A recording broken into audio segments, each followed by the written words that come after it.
የሚወዳትንና የሚያፈቅራትን ልጅ ቤተሰቦቿን ጠይቆ ማግባት የፈለገው ዴቭ ገጠር ድረስ ሄዶ ለእናቷና ለእህቷ እውነቱን ማሳወቅ ፈልጓል።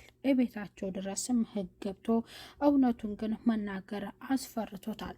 አባትየው የጋብቻውን ጥያቄ ይቀበሉ ወይስ አይቀበሉ ይሆን እያለ ግራ ገብቶታል።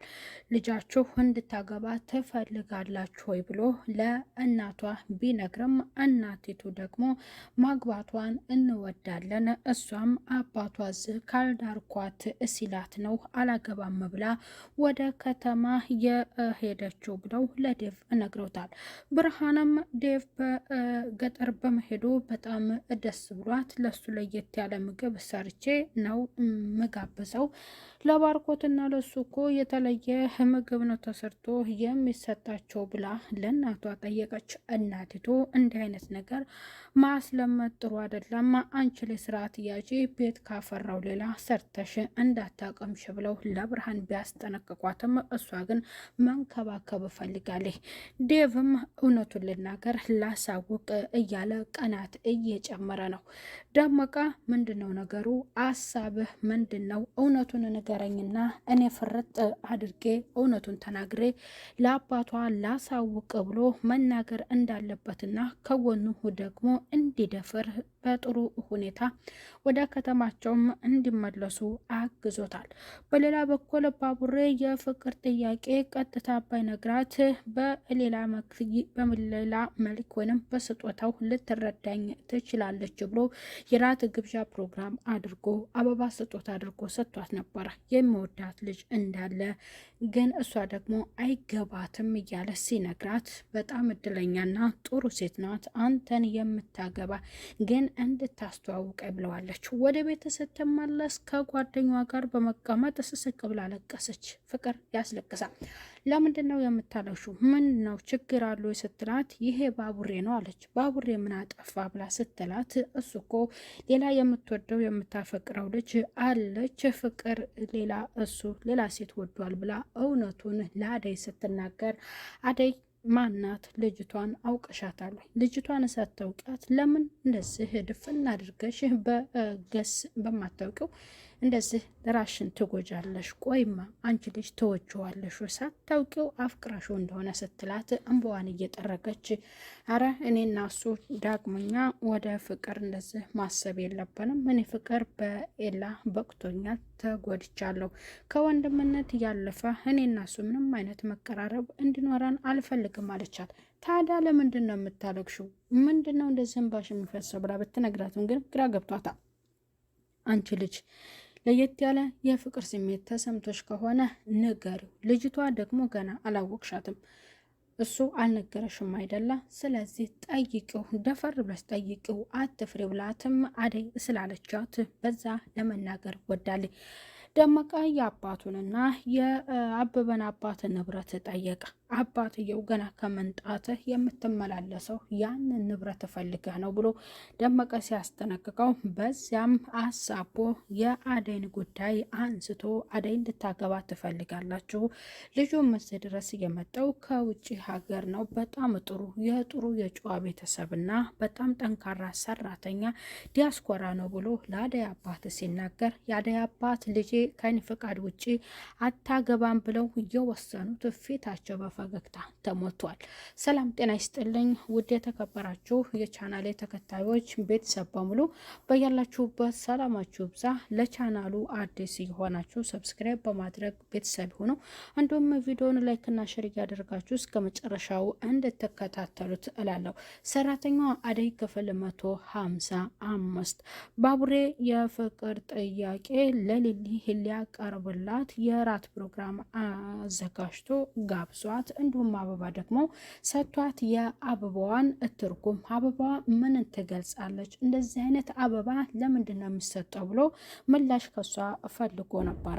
እሷ ደግሞ አይገባትም፣ በጣም ወዳታለሁኝ እያለ ለሷ ሲነግራት ሌላ ያፈቀረ እየመሰላት ስሟን ጠርቶ ስላልነገራት ብቻ ሌላ የፍቅር ህይወት ጀምሯል። ጉድ ሆኛለሁ አለመታደሌ እያለች ስታለቅስ፣ ጓደኛ ደግሞ የዛችን ሴት ማንነት ሳታጣሪ እንደዚህ ማልቀስ የለብሽም፣ አንቺ ደግሞ በጥርጣሬ ለምን እንደዚህ ታለቅሻለሽ? እውነቱን ፍርጥ አድርጎና ስለ ልጅቷ ማወቅ ካለብሽ ልጅቷን ማን እንደሆነች ከእሷ አንደበት ስሚ ብላ እሷ ደፈር ብላ እንድትጠይቅ አድርጋለች። ጥበቃው አሸናፊና ሮማን ክላስ ወይዘሮ ታለም ደረስ አለችባቸው። እባክህ ከዚህ ክላስ ውጣልኝ፣ እትዬ ካየች ትቆጣለች፣ ሌላ ነገር ነው የምታስበው አሸናፊ እያለች ብታቆላምጠውም እኔ ልቤ አላረፈችልኝም እኮ የኔ ፍቅር ሮማኔ፣ እንዴት አድርጌ ነው በቃ የምትረጅኝ እያለ እሱም ወደ እሷ እንግዲህ እየነገራት ነበር። እሷ ግን በጣም በፍራቻ ውስጥ ነው ያለችው። ወይዘሮ ታለም በልጇ መጥፋት በጣም እየተብሰለሰለች በመስኮት ብቅ እያለች ከርቀት እያየች እያለቀሰች ነው። ልጄ ምን ሆናብኝ ሆን? ምንስ አጋጥሟት ሆን? እያለይ ብታለቅስም ድንገት ሮማን እትዬ ምንም ነገር አልሰማሽም ወይ? በቃ ጠፋች፣ እንግዲህ ራሳችሁን አበርቱ ትገኛለች ብላ ለወይዘሮ ታለም ላሰሪዋ ነግራለች። አሸናፊ አሁንም አለ አትወጣም ወይ? ፍቅርን አትፈልግም ወይ አለችው። እሱ ግን በጭራሽ እንኳን ጠፋችልን እኔና አንቺን እንድንቀራረብ የማትፈልግ ያቺ ተንኮለኛን ምን ብዬ ነው የምፈልጋት አላት። ግን ወይዘሮ ታለም እንደተጨነቀች ለእሷ ሳይሆን ለእሳቸው ለእናቷ ስትል ደግሞ መልካምና ጥሩ መዋል አለብህ አለችው። ስልኩንና ብሩን መንገድ ላይ የተነጠቀው ኪንጎ ገንዘብ ቸግሮት ካጠገቤ ያለኝና መከታዬ ደመቀ ነበረ ብሎ ገንዘብ እንዳጣ ለፍቅረኛው ሲናገር፣ የት ሄዶ ነው አንተ በዚህ ልክ ከሌላ ሰው ገንዘብ የተበደርከው ብላ እውነቱን ከሱ መስማት ፈለገች። እውነቱን ደግሞ እሱ ፍርጥ አድርጎ ነገራት። ወንድ ልጅ አይደለም እንዴ? እንዴት ከኬስህ ለሌላ ሰው ወይንም ሌላ ሰው ታስወስዳለህ? ንብረት ግን አንተ ልፍስፍስ ለምን አታንጠባጥበውም አትደበድበውም ስትል ለሱ ነገረችው። ግን እነሱ ደግሞ ከኪንጎ ከደመቀ ጋር ሆነው ሃንግ ወይንም የሰረቁት ልጅ ነው ንብረቱን ወይንም ንብረቴን መልሱልኝ ብሎ ሲጠይቅ ያኛው ሲመጣ እሺ መልስልሃል ብሎ ሲለው የሰረቀው ባቡሬም ቤት ገብቶ በጣም መቀመጥ እንኳን አይፈልግ እሄዳለሁ አላት። ቆይ አንተ ላይ ሰሞኑን ምን ሆነሃል? እንደዚህ እኮ መቀመጥና መቆየት አትፈልግም እዚህ ቤት ምንድነው ነገሩ? አቤት ፍቅር በፍቅር ተያዘ በቃ ተረታ እያለች እህቱ እየሳቀችባንማ እኔ አንቺ ዝም ብለሽ አትቀልጅ እያለም እቀመጠለን እየነገራት ነው። እናቷ መጣች። ስለ ልጇ ስለ ባቡሬ ጠየቀች። እረሱ ሄዶልሻል አለቻት። ግን እሷም ደግሞ የራሷን ህይወት ቃስ ብላ ልጇ ቅምጥል እንድትመራላትና ረጋ አብለሽ በመከራ ውስጥም በስኬቱም ደግሞ ሲሆንም ሲቸግረውም ከሱ ጎን መቆየት አለብሽ ወይንም ከሱ ጎን መሆን አለብሽ ብላ እንዳትከታተይው አንቺ ከስኬቱም በኩል ልታግዥው ይገባል አለቻት። ስለ ኪንጎም ስትጠይቃት እኔ ስኬት ላይ ሳልደርስ እኔ አላገባሽም ወይንም ስኬታማ ሆኜ ነው አንቺን ማኖር የምፈልገው ብሎኛል ብላ ለእናቷ ስትናገር፣ እንደዚህ ነው ለውጥ። አንቺም ልታግዥው ልታበረታችው ከጎኑ አይዞህ ልትይው ይገባል ብላ እናቷ ነግራታለች። አበበ ፍቅረኛውን ሄለንን ይዞ ወደ ከተማ መጥቷል። ወደ አደይ ጋርም ዴቭ እንዲሄዱና እሷ ጋር እንዲያርፉ የእሷን ስልክ ቁጥር ለብርሃንና ለሄለን ሰጥቷል።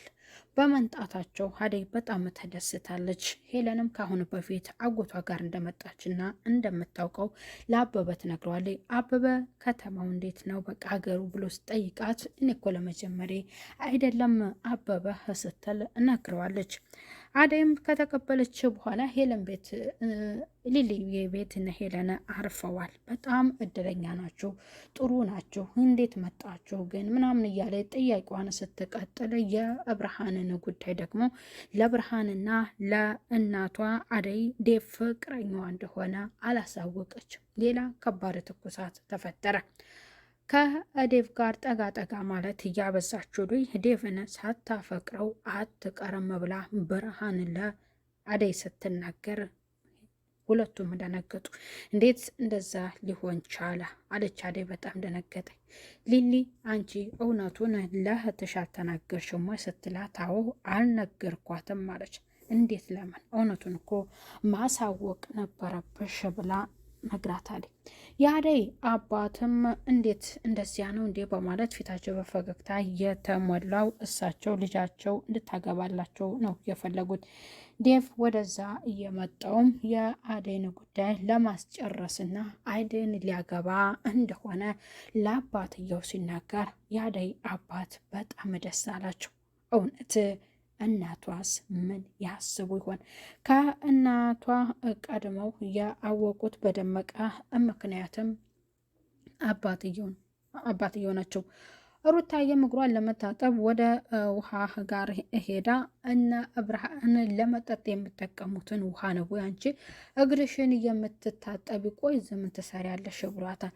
አለልኝና ጫንዬ በጣም ተበሳሽቷል። በአደይ አባት ላይ በጣም አዝነዋል። አብሶ አለልኝ ይሄ ሰውዬ እኛን ሲያንገላታንና ሲጎዳን የከረማ ሰው ነው። ነገ በኛም ላይ ምን እንደሚፈጥርብን አናውቅም። በቃ እኔ ከሱ ጎን በጭራሽ አልኖርም። ከሱ የሱ ታዛዥ ሆኜ አልዘልቅም።